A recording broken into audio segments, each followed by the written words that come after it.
Good morning and welcome back to Margin. This morning we're going to talk about not just buying because of interest rates. So let's jump right into it.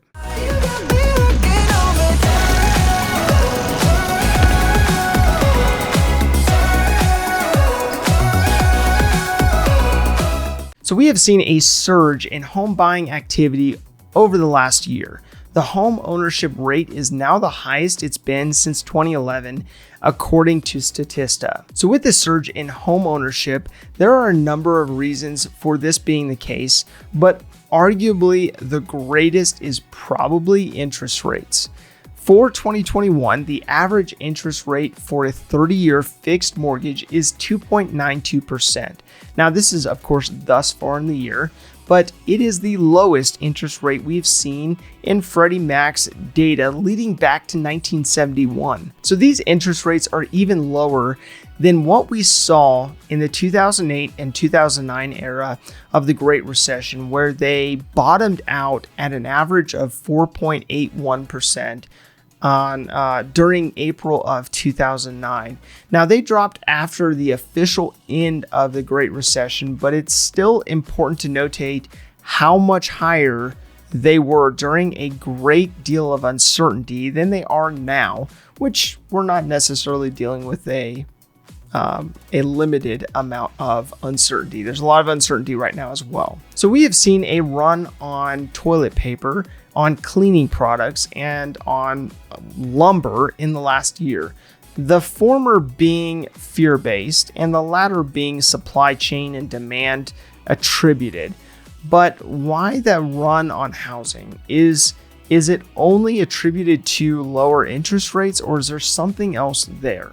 Now, according to the Federal Reserve Bank of St. Louis, in quarter two of 2021, we hit the highest peak we've seen for the average sales price of homes sold in the United States, and that was at $434,200.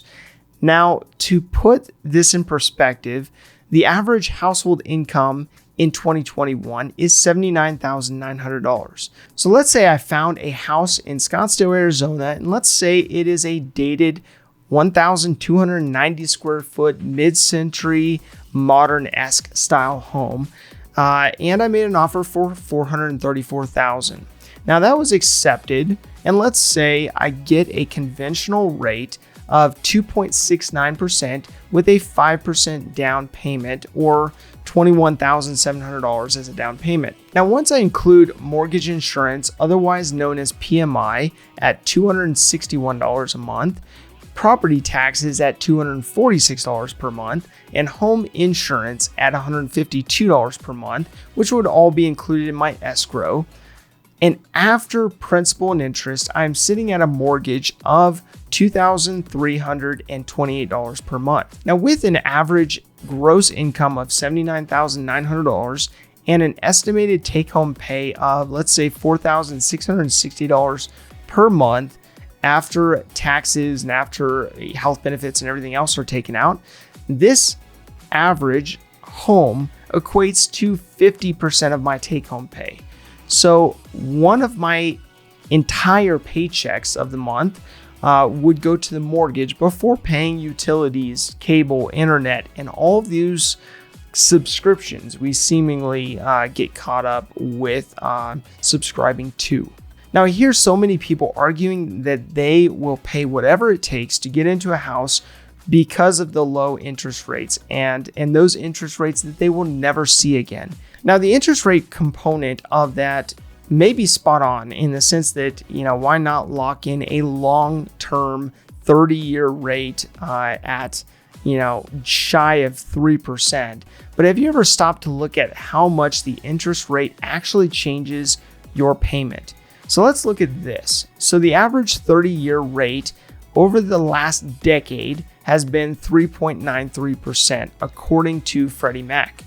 Now, that adjustment from the 2.69% that we are looking at today and the 3.93% of the average 10-year changes your monthly payment by about $283 per month.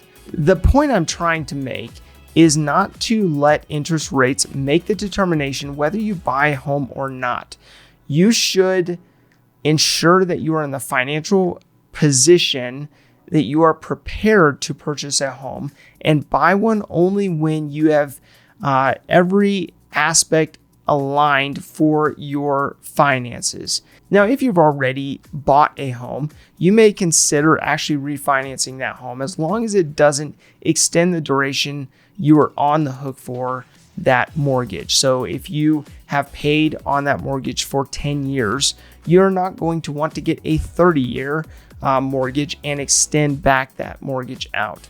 So with what has seemed like surging home prices, low inventory, and high demand, what do you do then? If you're not going to buy because housing prices are so high, even if interest rates are low, what do you do?